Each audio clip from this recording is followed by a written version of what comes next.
We are back. Revinyl once again. Craig and Shawn back at it. Yep. You ready, Craig? As always. You ready for some awesomeness? Of course. Okay. Hopefully everybody else is ready for this awesomeness. All right. We started last week with our top 25 albums of the first 25 years of the 21st century. We made it from 25 to 16. Now, this episode, we're going to do 15 to 6. And then next episode, we'll do our top 5. This is where it gets really interesting because I think we talked about this last episode. Pretty much everything from 15 forward, Oh, yeah. any given time could make it into the top 5. I mean, they're all these 15 for me were really tight. I agree. I'm looking at them right now. Any of these could. Yep. Yeah. And I have no idea what you're going to bring up. You have no idea we haven't had a lot of overlap yet, which is, I figured we wouldn't have a ton. I think I gave you over under 4.5. I figured 4 or 5 would be exactly the same record. We're going to have some of the same artists. Yeah, we haven't had any overlap yet, have we? No, but I think we will soon. I think we'll There's got to be. I think we'll have at least a couple for sure. Yeah. Yeah. Okay. Before we get started, you have something extra or something. You didn't tell me what it was. You just said, "Hey, I got something." So I have no idea what you're going to bring up. This was a total surprise. So in my dad's years of work and just avid golfer, played golf a lot. And with work, he played in a lot of golf tournaments. But I didn't realize the difference between golf tournaments and organized events in the 70s and 80s and what it is now. Because now they're more commonplace. Back then, they obviously weren't. So this is a Mana VIP golf tournament from 1977. This is in Iowa City, Iowa. I'm going to read off to you people that my dad played golf with, just to see if you recognize them.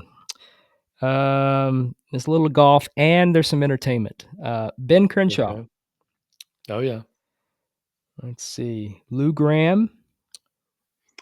Wait, Lou Graham from Corner Lou Graham? Yeah, different Lou Graham. Yeah. Oh, Lou Graham. Yeah. Like with an H. Okay. Yeah. Billy Casper. Big golfer back then. Starts to get interesting here. Tom Kite. Yep. Johnny Miller. Roger Maltby.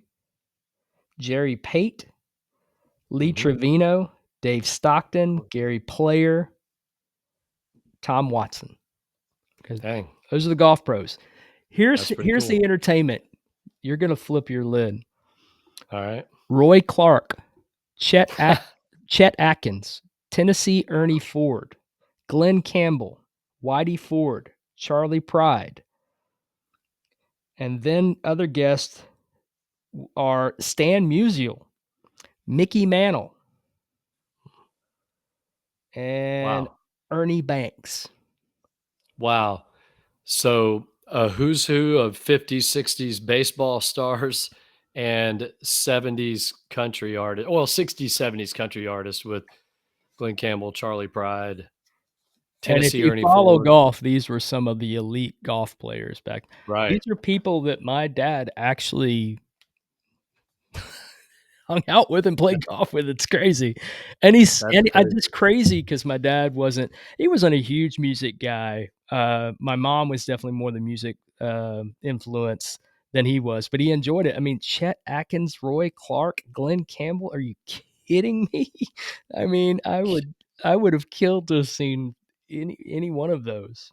Charlie Pride. Can you imagine if afterwards they were like, "Hey, let's have a jam session for fun." Right. And Roy and Chet grab guitars. You're like, what?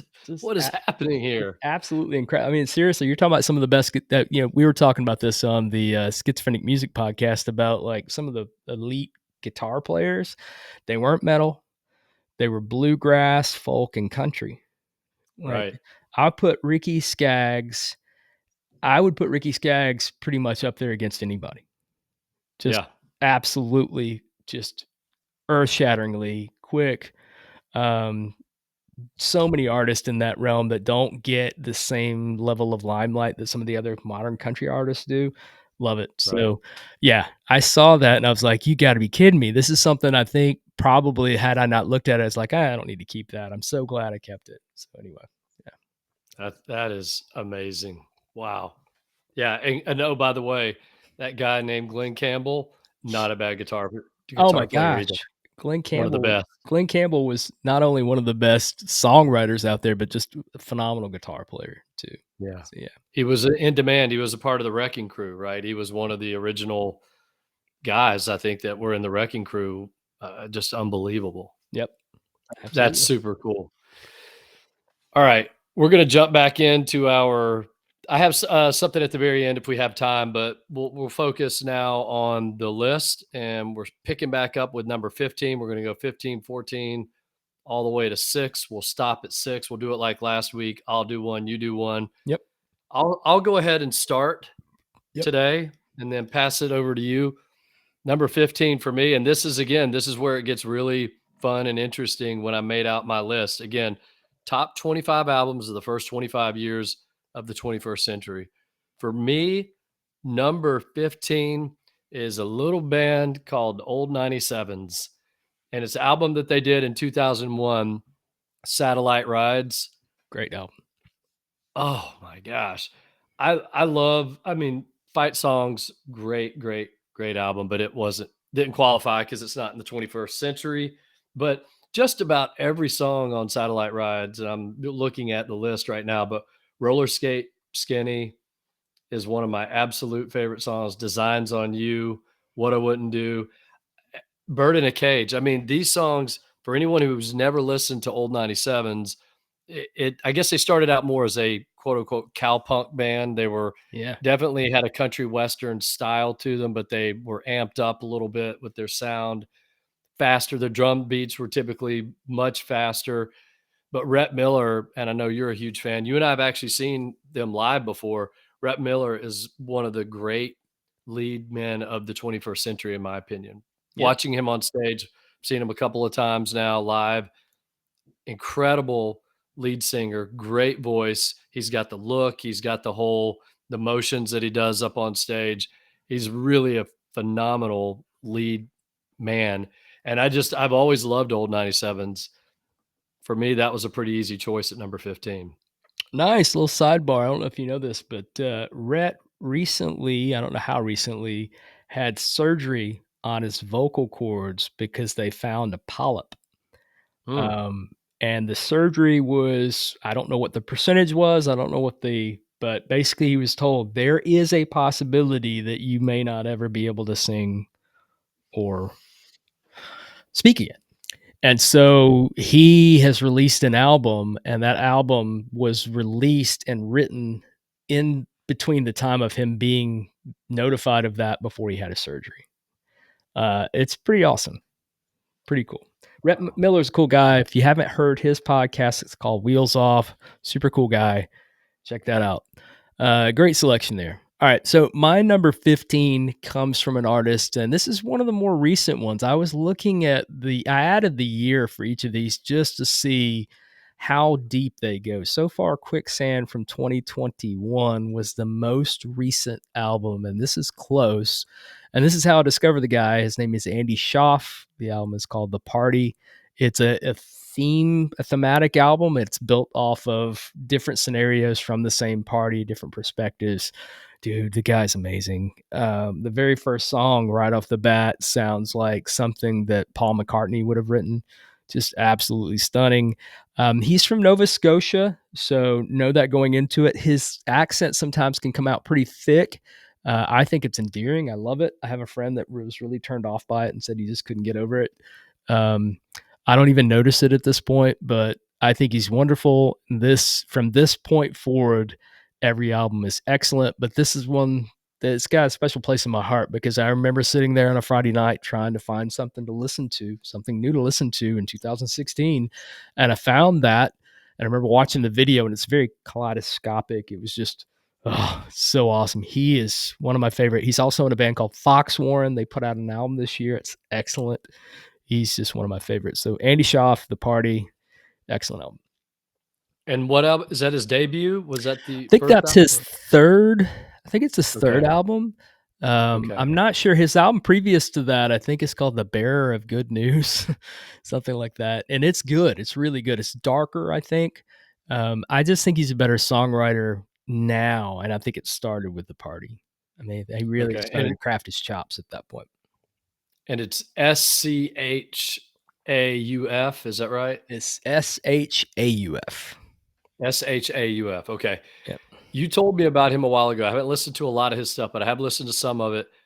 I heard him on a movie soundtrack or a TV show, and the reason I know it is because the song was just amazing, and I Shazammed it, and I went, "Oh, that's the guy that Craig always talks about." They played his song a lot in, oh god, I'm gonna draw a blank. Ron Livingston's in it. It's a TV Oh show. yeah, What yeah. is that I, called? I love Um, that show. The music, Louder Milk. Yeah, louder milk. his music, Yeah. and a lot of it's from the party. A lot of that's music Okay, from that. that's exactly where I heard it. Now Yeah. that you say that, good call. That's also I already knew about Drug Dealer, but that's where on the episode one, Yep. there's a song by Drug Dealer at the end of the episode. Wow. Okay. Number 14. This guy early on, and I started listening. This is actually his second album. His first one was released, his debut was released in the 20th century in 1999, album called Dressed Up Like Nebraska. So I couldn't include it, Yep. but I will include 2000. It was released in the year 2000, second album, Josh Rouse, Home. His first four albums Mhm. for me, the album after this almost a tie, is Under Cold Blue Stars, but Home is actually a little better. It really is. Starts off with Laughter, and then the second song, Marvin Gaye. There's Directions. It's just a great, great record. I know you're into early Josh Rouse also. I've kind of faded off from him. I'm going Oh, to give yeah, him a for new sure. shot. He's got a new album out. I'd love to see him completely return back to the sound. The early stuff, that Dressed Up Like Nebraska, you talk about a DIY album. Basically, it sounds like it was recorded in his bedroom, and I Yep. mean that in the best possible way. It's a Nebraska type of record, Yep. eh, and it's just so good. But Home is the second album. It's the one that I think Ryko Disc was the record label, Yep. and it's got full production, and he just nails it. I slept on that one. I don't know why. I didn't even think about that. I should put that. I need to make sure that I have that digitally because I definitely have Dressed Up Like Nebraska and Under the Cold Blue Stars. I was a huge fan of his, even through Nashville. And Nashville's when he got really, really poppy. And then after that, he moved to Spain. I think he moved to Spain. And that's really Mm, like Subtitulo and Country House City Mouse, whatever, all those things really has influenced his sound. And it's just, to me, it's a little too glossy. I do like his Christmas album though. But yeah, those first couple of albums, I've got some bedroom recordings like volume 1, 2, and 3. You should check out because it's all early stuff from him. It's excellent. Yeah, love him. I don't know why I didn't think about that. So that might have been a missed opportunity, just like the Block Party and the Strokes. But that's okay. Can't pick them all right, next up for me, impossible. number 14. This album absolutely I don't know another album that sounds quite like this. And their subsequent album, this was their debut. Their subsequent album was equally good, but it was completely different, especially production wise. It was total pop. It was kind of, I don't know, kind of a little Flaming Lips-ish, kind of Yoshimi esque, but definitely more power pop. And that's the Shins. Their debut album, Oh Inverted World from 2001, is just, oh my God, Caring is creepy. Mm, There's just so many great songs on that album. I don't know another band that I wish they would have continued down the sound, but it was too limiting. And maybe that's the way Josh Rouse felt, was like the bedroom pop maybe it would have limited what he could do in the future. Um, but I don't care. I could listen to 8 albums that sound exactly like this album. It's so yeah. good. Um, it's just from start to finish. I love that album so much. I listened to it here recently and it so holds up. The production is not great, But like you said, it's kind of got that bedroom lo-fi kind of bedroom pop sound to it, and it fits what they were going for. Lovely album. But if I was going to go with an album, the band Twice, Shoots Too Narrow would be on this list as well, for sure. That album is excellent, but no going into that. That is production is it's poppier, it's punchier, it's so good. Great. What's his name? James Mercer, lead singer, I think. Just excellent songwriter. Love that band. The first two albums for me, absolutely same thing. And you know, it's weird. I think when I think of them, I don't know why I feel like this, but to me, they're the male version of Edie Brickell. That first album Edie Yeah, Brickell did, Shooting Rubber Bands at the Stars. love Just that something album. about it was so earthy and natural sounding, and maybe a little bohemian. I don't know. I can't really put my finger on it, but there was something about that sound that they just never, like you said, never fully recaptured. Yep. And I would have been fine if they would have done another 8 albums like that, just like you said. Mhm. Ditto what you said, man. 13 for me. Oh my gosh, this band, and they have never, and correct me if I'm wrong because I've listened to, I know was I listened to the second album, but nothing, they will never be able to recreate this. This is 2004. This is a record where a lot of the records to me in the late 90s, early 2000s were front loaded Mhm. with the songs, and then they got a little weaker as they went. Yep. And I know back in the '80s and in the cassette days, the trick was you'd put stuff the front and the back of each side. So even, you know, side B, usually the fifth song would be a banger Yeah. because you'd flip that cassette tape over and you wanted another banger to start that off with. This band to me, the album just keeps getting better. The band is Keen. The album is Hopes and Fears from Yep. 2004.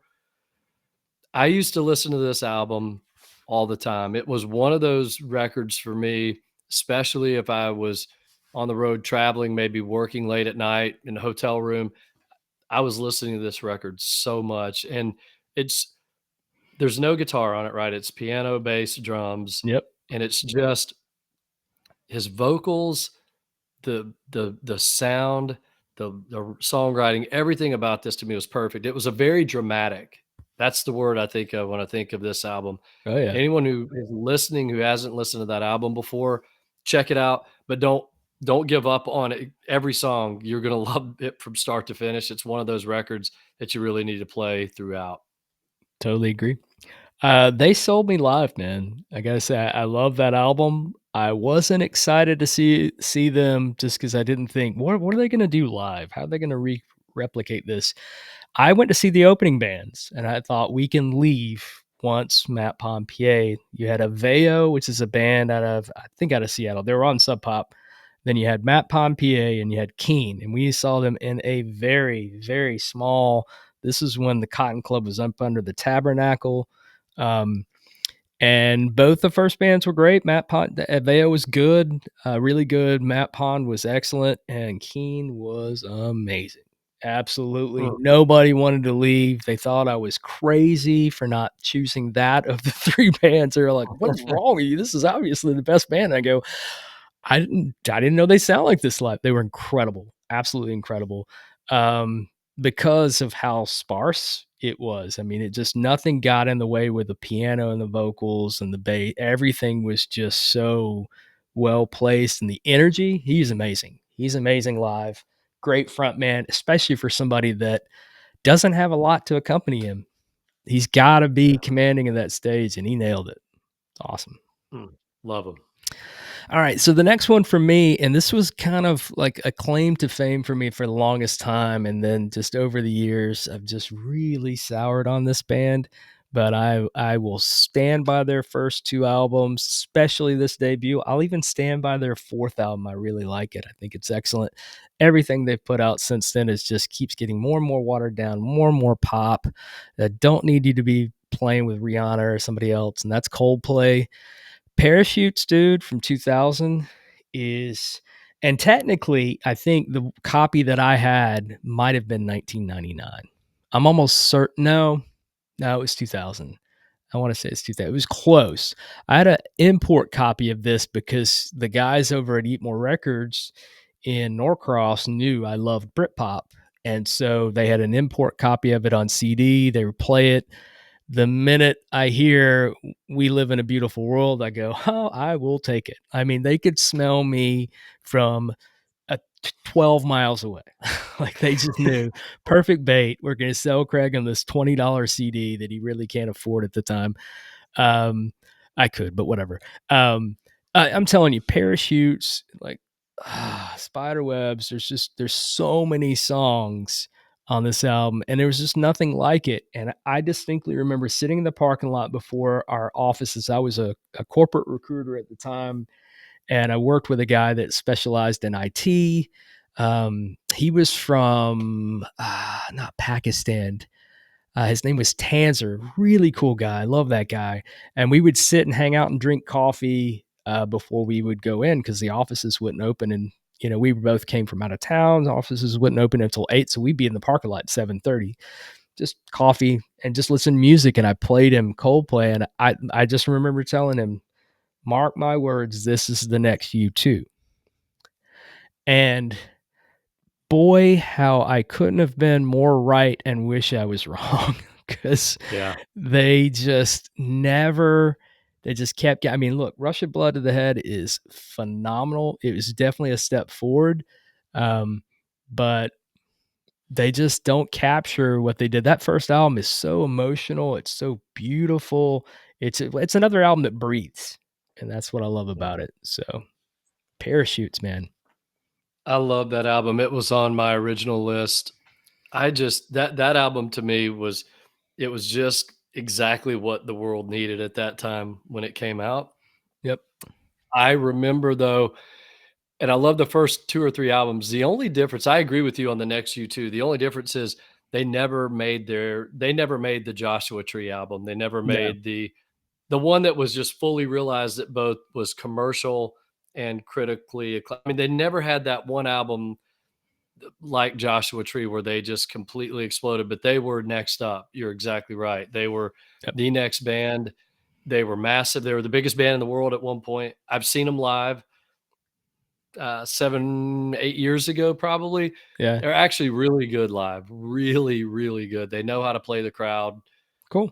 Excellent live band, but yeah, just not the same. Never will be. They can't recapture that moment, I Yeah. don't think. But Yeah. hey, still better than 99.9% of the bands out there At in least terms of their early stuff. at least we have their first couple albums. So yeah.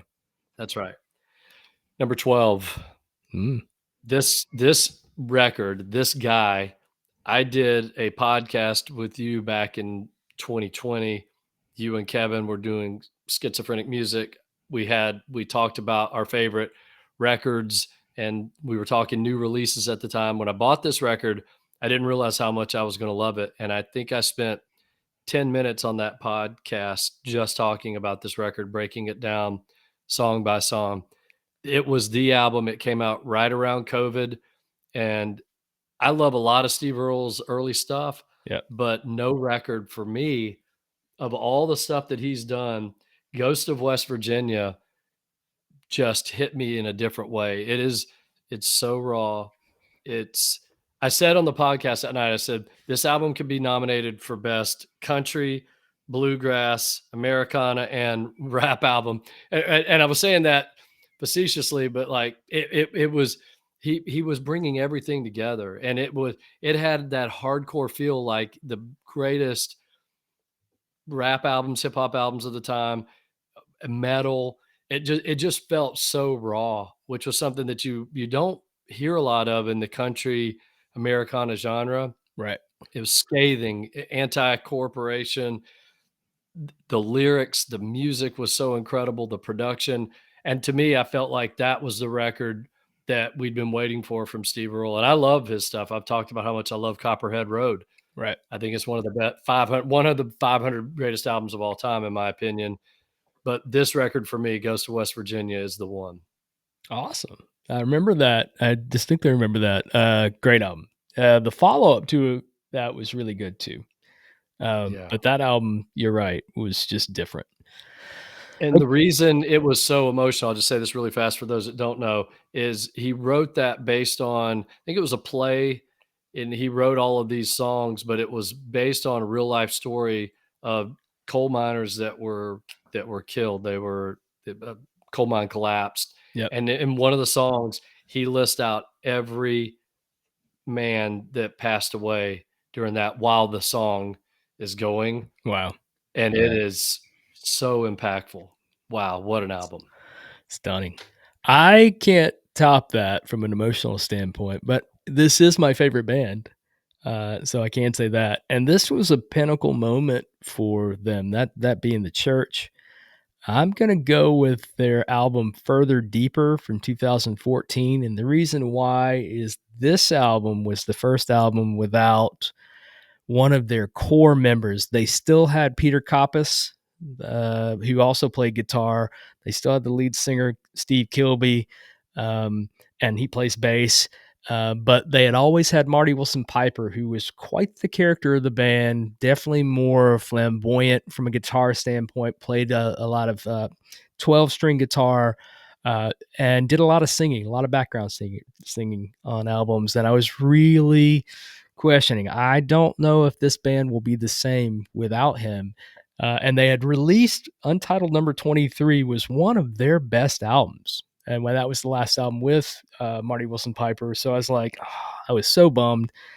I could not have been more wrong.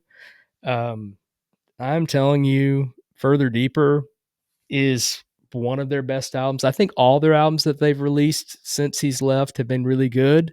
Um, I'm a fan of the new guitarist. I think he's done a fantastic job um, of not only filling in but bringing his own style to it, which to me is remarkable. This album from start to finish is just brilliant. The songwriting is a little bit sharper than Untitled 23, honestly. And that album, I almost gave 5 out of 5. It was that good. This album might be a 5-star album. It is just so good. There's a song on there called Miami, that I just don't. It's just so beautiful. I just another album, another band that knows how to let music breathe and just let moments happen. It doesn't. You don't always have to fill the space with notes. Love that band. So yeah, I'm just a big fan of what they do. The Church, Further Deeper from 2014, just a brilliant album. Cannot recommend that band more. I think for a band that's been around since the late 70s, early 80s, you'll be hard pressed to find a band that's this vibrant, that's writing music this sharp. Yeah, and live still they're they're still killing it live. Mhm. They put on a great live show. They're not doing anything fancy. They're not doing any pyrotechnics. They don't have any stuff going on in the background, lasers and stuff. They just get up and play great songs and perform them really well, and they're really, really tight. You saw Love 'em the with me for was that the Starfish reunion show? Was I that it? did. That was the last time I saw them. I've seen them a couple times. I think I've seen them 3 times live, and the last time was with you. First and actually, I've seen them twice with you and once, another play in Athens here, I saw them. Yeah, I can tell you, like, Marty was remarkable, and he's done some really good stuff on his own. He's got a newer band that I'm a big fan of. They've released a lot of stuff on Record Store Days. We'll talk about them later, but I have to say, Ian Hogue, he came from Powderfinger, which is another big Australian band. I think Ian Hogue is remarkable, and he has not done anything to try to replicate what Marty did, which I think is really cool. He brought his own. He brought his own style to the mix and it works. So yeah, love it. All right, number 11. This guy did what John Entwistle of The Who couldn't do, Bill Wyman of the Rolling Stones couldn't do, Nikki Sixx from Motley Crue couldn't do, and that is be a bass player of a phenomenal, legendary band and then go front his own either solo or band stuff and do it very well. And that's Tommy Stinson. We saw this tour 2017. Yeah. Tommy Stinson, for those that don't know, bass player for the Replacements from the beginning. Then he went and played bass for Guns N' Roses for about 10 years. And in between, he was doing solo records, and he has this little side band called Bash and Pop. And in 2017, he released Anything Could Happen. He's the front man, so he basically does what Dave Grohl did with Foo Fighters. He stepped out from behind the back of the stage, so to speak, comes up front, plays guitar, sings. He writes such his songs are so good. It's power pop with a bite. Yep. To me, it's Faces, Rolling Stones style music. If you like those bands, Yep. you got to give this a listen. And I'm saying it not to you, of course, but everyone else. Anything Could Happen. The whole album is good. I've listened to that record so many times. Yep. The songs are just they're so catchy. And Yeah. he definitely has a knack for great melody. Tommy Yeah. Stinson He does. I've does. seen him live, acoustic. You and I saw him with Bash and Pop. He just has a knack for great melodies. Most people don't know this record. They got to check it out. Oh, I started playing it. Hey, you got Bash and Pop. Bash and Pop's great. I will say that their debut album, Friday Night Is Killing Me, was in every bargain bin CD store. Best bargain bin CD you will ever hear. That album Mm, is miraculous. I love that band. One of my favorite performances because we saw him in a hole in the wall, and I mean he played like circling around. He came out in the middle of the stage and like let all of us surround him and let us sing with him. yeah. He's such a cool dude. That's awesome. And there were 50 people there. 50 Oh, people were there to if see a that. guy who's with one of the most legendary American, especially indie rock bands. The Replacements are one of the most legendary rock bands of all time. Yep. And then he was a bass player for Guns N' Roses. And then he releases this incredible record. And maybe 35 people were It there. was But hey, we crazy. were there. And afterwards we got to talk to him and hang out. Just one of my favorite concerts. Easy. Probably top 10 all time. So Yeah, I agree. All right. Well, my next one, man, you want to talk about, and the title of this album says it all.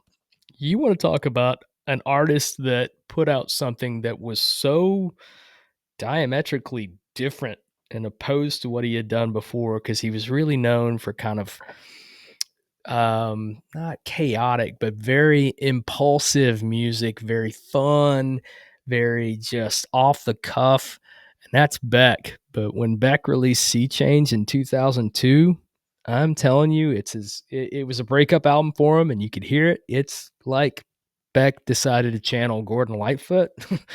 This album, it's still, every time I listen to it, it still just hits me so hard.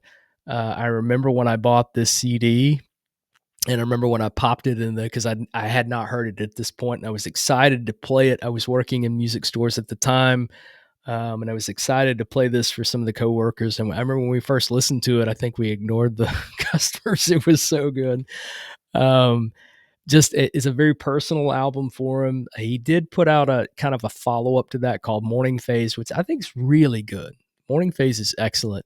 But this album's just different, man. Sea Change is just beautiful, and it showed a different side from him. It showed how versatile he is as an artist.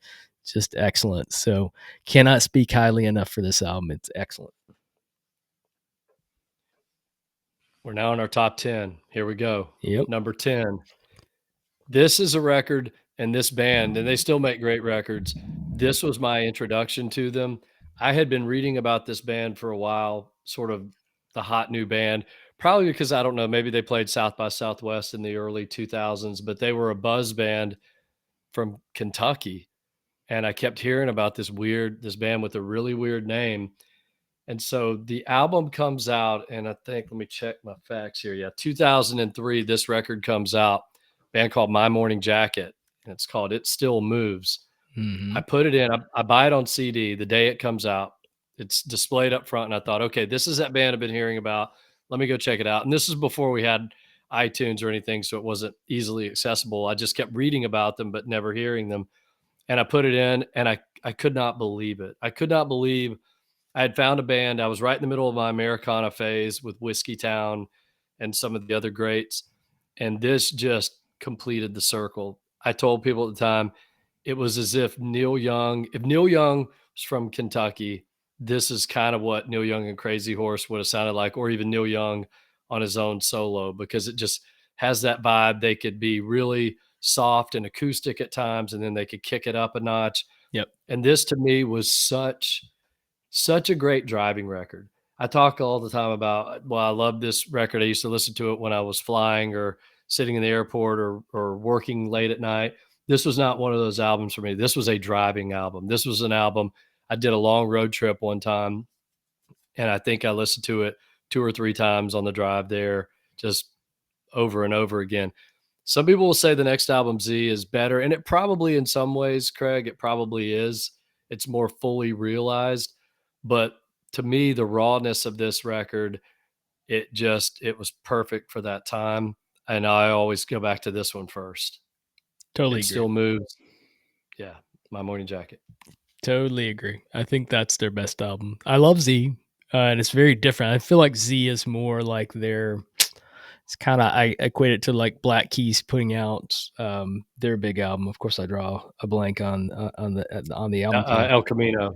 Not El Camino, but the one prior to that, because they had Rubber played. Band. Oh, They had brothers because they had been Brothers. playing just straightforward, just garage blues prior to that, and then all of a sudden it's like, oh man, they're getting a little funky. Like, what are they doing? The production's getting better. So, but I agree with you. I love it. Still moves. Great album. All right, And yeah, I will say this really fast for those. I meant to do this on a couple of the albums, but if nothing else, go listen to the third song. Listen to the whole album because the whole "It Still Moves" record is great, but the third song, "Golden," is just different. When you hear that song and you really listen to it, you're gonna know, and you're either in or out. If you don't like that, then don't waste your time with the rest of the album. yeah, But I'm pretty sure most people are gonna hear that song and they're all in. But "Golden" is that is their centerpiece. love it. Unbelievable song. Good recommendation. All right, yeah, top 10.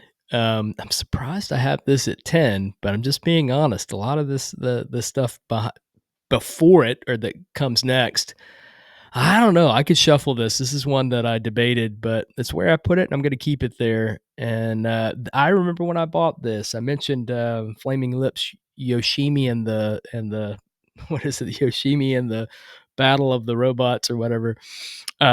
I bought this CD the same day that CD came out. We were in East Atlanta. No, we were in Virginia Highlands, and we had just gotten something to eat at Everybody's Pizza. We're coming back with some friends. I said, let me dip in here and see what they've got. So I heard that Flaming Lips. I was like, oh man, this is good. And then I came upon this album, and it took everything they could to drag me away from, you had the display, and you had the headphones, and you could skip Yeah. tracks and stuff. This is old school. And it's Wilco's Yankee Hotel Foxtrot. So I loved Summer Teeth so much. Like, that's still my favorite because nostalgically it's just was I loved AM. I really liked Being There. I love both those albums. But Summer Teeth was like, man, what a different sound. And like they've really amped things up. They've gotten a little bit poppier. They've gotten beyond just the Americana vibe. And then I hear Yankee Hotel Foxtrot and I'm like, oh my God, what have they come up with here? It is astounding. It's everything people have touted it out to be. I'm just sorry people can't experience it when we experienced it because it's that impactful. This song was written well before it was released. And so this album was released, this album was produced. A lot of these songs were written well before 9/11, and there are some eerie moments on this album that almost sound predictive. I mean, it's just, and when you know that too, there you can't help. But the first time I recognized that, I kind of teared up because it was just, it's such a great album.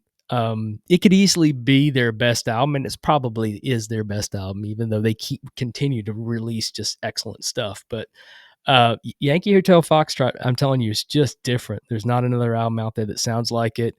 And I defy anybody to find an album that's quite this approachable and experimental at the same time. Couldn't I have nothing to add. Couldn't agree more. Love that record.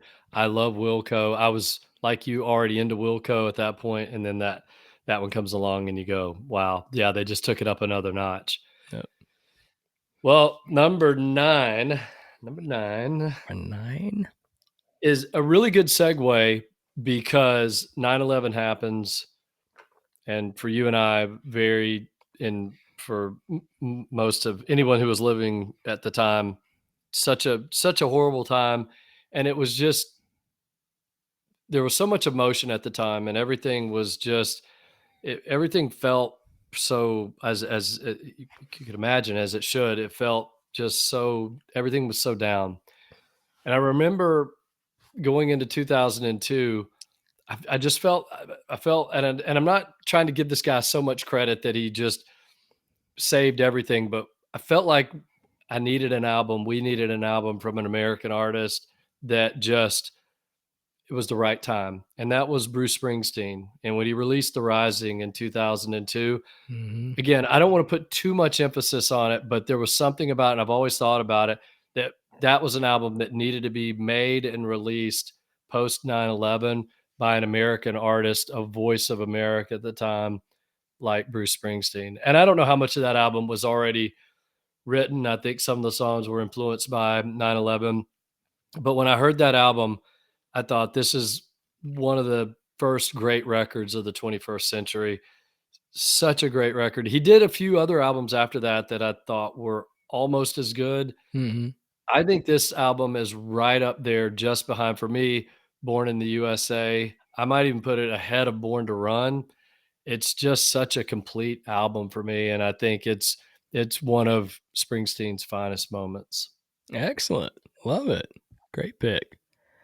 All right, so what are we on 9? All right, so number 9. I probably should flip flop these. So Wilco should probably be in this spot, but this is nitpicking. This is probably the dark horse. This is the one that I feel like there's a couple in here that I feel like people aren't going to be familiar with, but especially this band never got any radio play. I don't know if you've ever listened to them. I know I've hyped them to you before. This is their debut album. This is the closest thing a modern band has been able to encompass what was the shoegaze sound when it came out.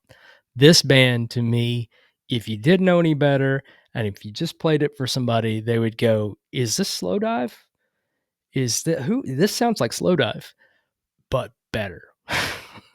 And I know Mm. that's big. That's a bold statement, but I'm telling you, if you've not heard the Day Sleepers Drowned in a Sea of Sound, oh my gosh, dude, this album is just earth-shatteringly good. They put so much into this album. I feel like this is an album that had to take them a long time to produce. The reverb and the echo and the vibrato, everything that they put into it is just so dreamy. It's perfect. I mean, the band name, the name of the album says it all. They have a song called The Kraken. Oh, it's just God, there's so many beautiful songs on this album. I really put it up there. I don't know if we've done our shoegaze albums. We started doing a list of top shoegaze albums, and we just did 90s. And next up was going to be the 2000s. I'll go ahead and spell. We'll get to this, but I'll go ahead and I'll shed any myth, any mystery. It is without a doubt my favorite shoegaze album of the 2000s. It's one of my favorite shoegaze albums, period. It is that good. They've released an album since then. I think it was released in around COVID, around that time frame. It's good. It's really good. It's not this though. This album is amazing. So, Drown in a Sea of Sound from the Day Sleepers, absolutely stunning. I have listened to them because of you. I need to go back and listen to them. I really, really like them, but you've inspired me. I got to go back and check it out. We're at number 8 now, and this is where it gets really, really tough for me. But I will never forget the first time I heard the first track on this album. This was 2000, so we're cutting it really close here. But this band comes out. It was their second record. They're from Scotland. And I had never really heard them before, and I was reading about them in Jack Rabbit's magazine, The Big Takeover. And the second that I heard the opening guitar, the first track, Little Discouraged, I was Mhm. already bought in. Band, Craig already knows who I'm talking about. The band is Idlewild, all one word. The album is called 100 Broken Windows. Imagine Michael Stipe of REM leading a hard, sort of a heavier outfit, a heavier band.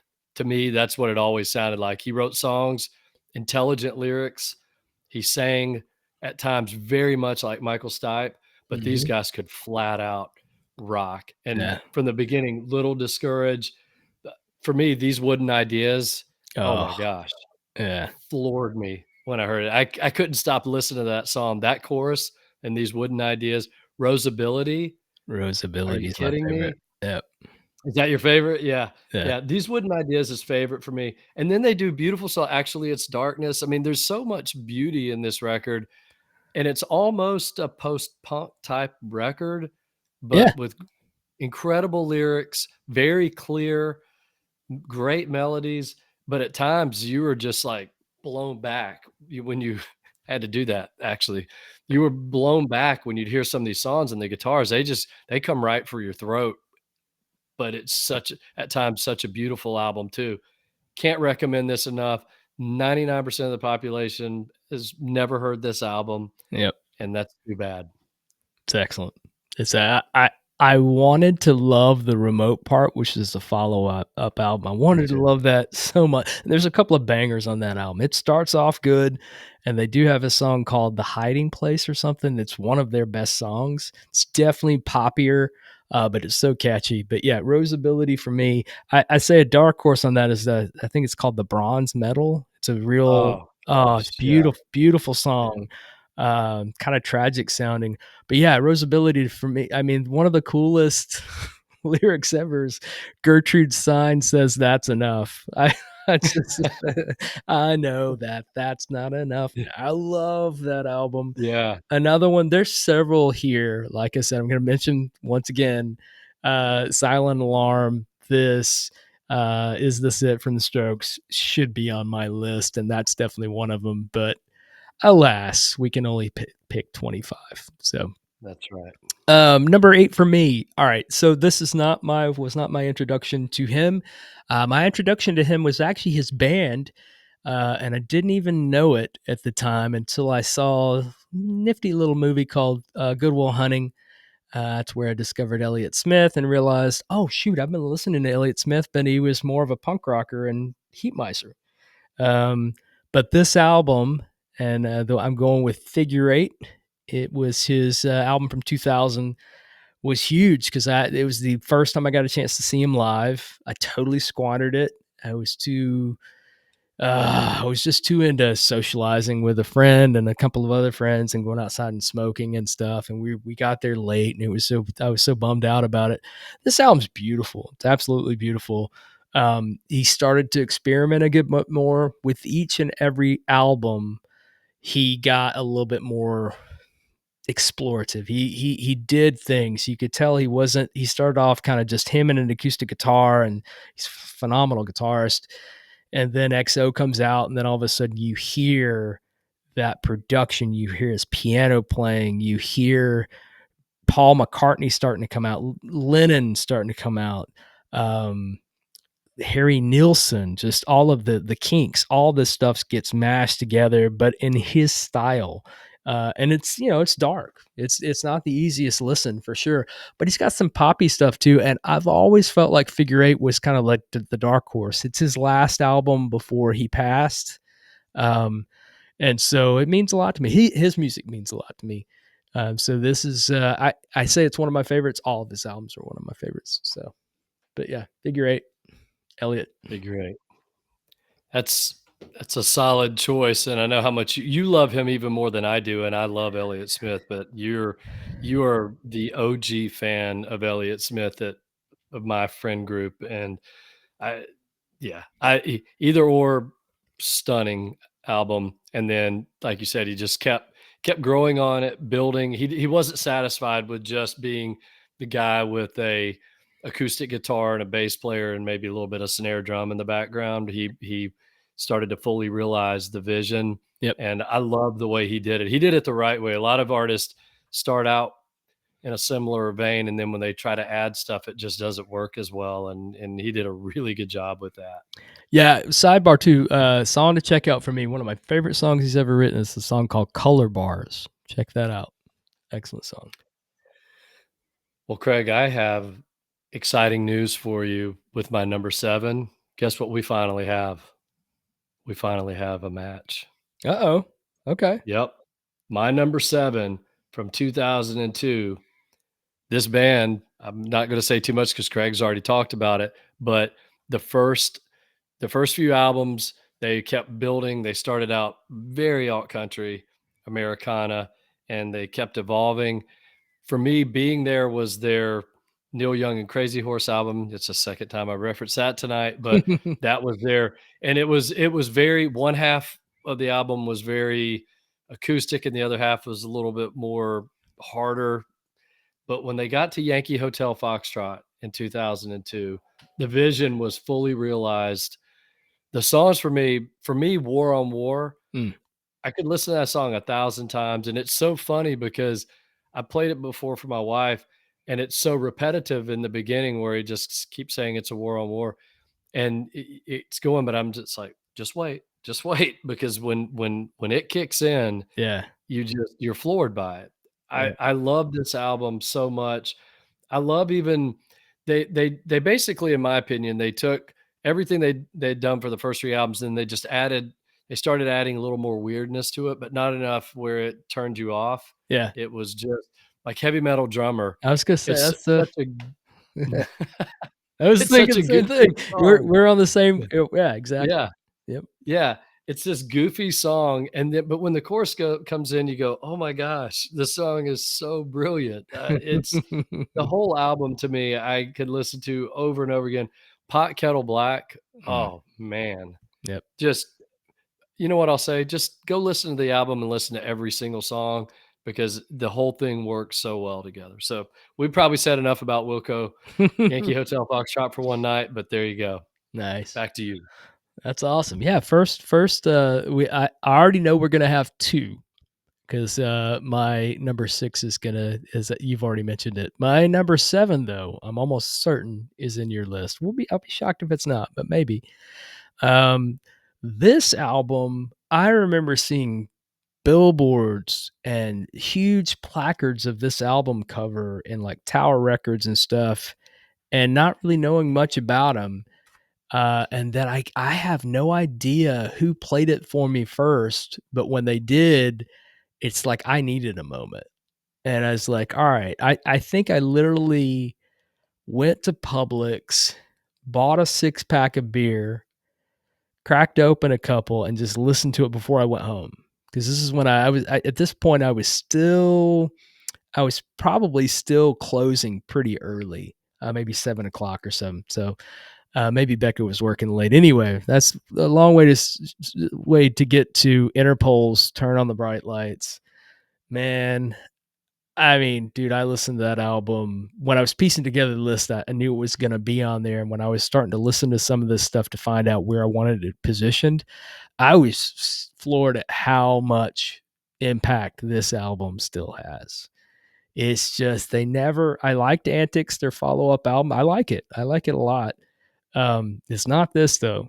This album was just a big comparison for them was always Joy Division. Joy Division never had this level of melody. They never had this level of mystique. Everything was just murky, and this is murky and beautiful at the same time, which is so Yeah. hard to accomplish. There's not the very first, I don't know if it's obstacle one. I can't remember what the name of the first song is, but if you're like from the very get go, if you're not hooked after song one, then as Shawn said earlier, with song 3 from My Morning, just walk away because you're not going Yeah. to get it. No, just don't waste your time. Move on to these other records we've been talking about. Sorry, a minute ago I almost interrupted you, but the other thing that they are different from Joy Division is very cool. The music is sleek. Joy Division was very, I don't know, it was cold feeling. Interpol is that, but it's also very cool at the same time. Big difference between cold and cool. Yep. Interpol to me is New York City at night, walking the streets with the bright lights and everything. Yep. This album was actually on my list. I had to move it off. It's honorable mention for me, as so Oh, many other ones are. Yeah, oh my yeah, gosh, I'm I'm breaking the I shocked. know. I know, there's a few like that. This one could have been it wouldn't have been top 10 for me, I will say that, but this one could have easily been I may have had it 17 or 18 at one point, and then I started shifting things around, but what a great album, and it is my favorite by them by far. We're down to the last one for both of us for today, and that's number 6. We'll end after this, and then next episode, we'll pick up with our final top 5. Number 6 for me, oh, man, I have listened to this album so many times. When it came out, it was a road trip album for me once, and I'm usually most of the stuff on here you could look at and go, well, there were no hits on those albums. Most of the ones that I have and you have didn't have radio hits. This Right. one had radio hits. It was a massive, massive success, but it was the songs that weren't the radio hits, at least the big radio hits that pulled me in, and that would be Dead and Gone, Run Right Back, and the song called Sister. That's Black Keys, 2011, El Camino. It's an amazing album. Wow. It is such a it that you talk about a full realization, and we just talked about it with Wilco. This is fully realized. They had been teasing us for years with all these great songs with a pretty small band, being just the two of them at one point. And then this album with the production and all the instruments, it was like you gave Dan Auerbach the studio and all of the equipment and instruments, and he went to work. Right. And this album for me, it's their best album. I know there are other I love Black Keys, and every album I listen to, I go, this is really good. This is like a 8 or a 9 on a scale of 1 to 10. To me, this is their it's funny because it's their most commercial record, their most commercially successful record, but I also think it's their best record. I'm gonna go back and listen to it. I never appreciated it quite as much, just because I came in with Rubber Factory, and then I went back to thick freakness. Say that 8 Yep. times fast. And so I was really into their dirty blues stuff, but you can only do that for so long, right? So Brothers had to be, and it wasn't even Attack and Release, which is their album they did with Danger Mouse. Even that started to get more experimental. They had to move in that direction. They had to move to a glossier style. And Dan is remarkable. I mean, if you want to hear his talents, just listen to anything on Easy Eye Sound, which is his record label. He is a phenomenal producer. I got to go back and listen to that album because at one point there was a place we used to go. I think it was a Taco Mac or something. That's all they played was Black Keys, dude. I mean, seriously, it was like just Black Keys on shuffle, and so kind of got burned out on them. But I've always loved them. I really have. So I'll go back and check out El Camino for sure. I'll tell you this really fast, and we'll move on to your last one. But I saw them, I think, in 2005. I think it must have been the Rubber Factory because I too had listened to them early on. I'm not as big a blues fan as you are, but I already saw the genius in them, and I really, really liked them. And that night, I get to Variety Playhouse in Atlanta, and I'm standing at the merch table, and I'm considering buying something. I think I ended up buying a T-shirt, and I noticed the guy standing next to me because he was really tall and skinny, and just standing there at the same time, just kind of looked over him, kept going. And I'd never seen a picture. It's 2005. It wasn't like, it was on Instagram or Right. whatever. I'd never really looked at pictures of their albums. I go, oh man, that's the drummer. Yeah. He's like 6'5", all arms and legs. He looks less like a drummer than anybody I've ever seen, but man, he was killing it that night on his little whatever 5-piece drum set. Yeah. Patrick Carney. But Patrick's they were great. so good. As just the 2 I've seen them now, just the 2 of them, and I've seen them with a full band a couple of years ago. They blew me away a few years ago. I saw them, I think 3, 4 years ago on their tour and blew me away. So, yeah, Black Keys, love them. That's awesome. Sidebar, we'll talk about. I love these circumstances where you run into somebody and you don't realize you're running into somebody. We went to Yeah. see Secret Machines, which was on my 25 to 16 portion of the list with Now Here From Nowhere. We saw him on that tour, and when we did, I was there with my friend Derek Snowden and his wife at the time, and lo and behold, the guy's next to her, and Stacy was cute. She was very attractive, and so he's and Derek knows. He's like, hey, look, check out this guy. He's hitting on her, and so he's like, just let it happen, whatever. And so he's chatting with her, and then all of a sudden he realizes he's got to go on stage. It was the drummer from Secret Machines. He's like, oh shit. Like, I gotta get up there and play now, I guess. And we were floored. We're like, Derek, that's the drummer. And he goes, I see. That's why I let these things happen. Yeah. Oh, that's great. All right. Number 6 for me. This is the second overlap we have. You mentioned these guys before, and I was so happy to see it on your list. I went back and listened to this album coming back from Atlanta 4 or 5 days ago. And that's The Stills, Logic Will Break Your Heart. I don't know how to express to people how much this album means to me, because it was everything I liked from like the Strokes and that scene, but they brought that shoegaze dream pop vibe into that as well. But they made it poppier. Uh, and to me, I think if they release that album now, because shoegaze has definitely had a third or fourth resurgence here recently, where a lot of bands are doing it, they would be just absolutely huge. Logic Will Break Your Heart is just amazing. There are so many great songs on that. Let's Roll is amazing.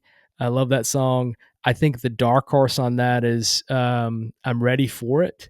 And what I love about that is it starts off, it's kind of pulsating, but then the last 2.5 minutes is just this echoey. It's pretty monotonous, but it's this layered. It just keeps building and building this echoey sound, and then just fades off into this just echo, and it's glorious. Tim Fletcher, I'm a huge fan of his vocals. Love the songwriting. But I have to say, on the way back, I had another 45 minutes left before I got home, so I followed it up with their third album. Certainly didn't follow it up without Feathers. That album is garbage. That's their second one, but their third one, called Oceans Will Rise, I'm telling you, Shawn, does hold up really well. It really does. It's poppier for sure. It's a little bit more punchier. Uh, Production's a little bit bolder. It's not quite as murky, and that's not murky in a bad way. But it's really good. You should go back and listen to it, because I know how much you love this album. But yeah, this album still, it's so precious to me. I rarely listen to it because it just has to be the right moment. Yeah. That's the way I feel about almost all my favorite records, Yep. honestly. It's not a casual listen. I need to be deep listening all in. Yep. Well, we made it through. We are down to what will be the 5 for us, which is gonna be just we may have another overlap or 2. I'm looking here at my list. We Yeah. might have one more overlap, but you haven't, not that one, I think that we could both have this in our top 5. It'll be interesting to see, but really looking forward to that. I'm going to postpone the other special thing I was gonna do for the next episode. Cool. We'll end here. People have a lot to comb through now. Yep. I can't even express how excited I am for people that are out there listening that haven't heard some of these records before. They're gonna go play it now, I and then know. they're gonna go, "Wow." They're gonna say, "That Craig and Shawn, they know a thing or two, maybe." Or they go, "Those guys are idiots. How dare how dare they not pick this or that?" But anyway, this is a lot of fun, Craig. Yeah. Enjoyed this a I'm lot. excited for the top 5 for sure. Now at this point, I'll be very surprised if we have another overlap. I'm gonna guess 1, but I could be wrong. We'll Okay. see. We'll have to see, but yeah, I'm just looking here. Yeah. I don't know. Maybe. All right. Well, you know what? You and I will have to get back on air, and everyone else is gonna have to get back and tune in to find out. Absolutely. Yep. So don't miss it. All right. Thank you, everybody. Check us out. Revinyl. You can email us at revinylpodcast@gmail.com. Love to hear from you. Love to hear what your top 25 records are, or your top 5. Send them Absolutely. over to us. Yep. Thanks, everyone.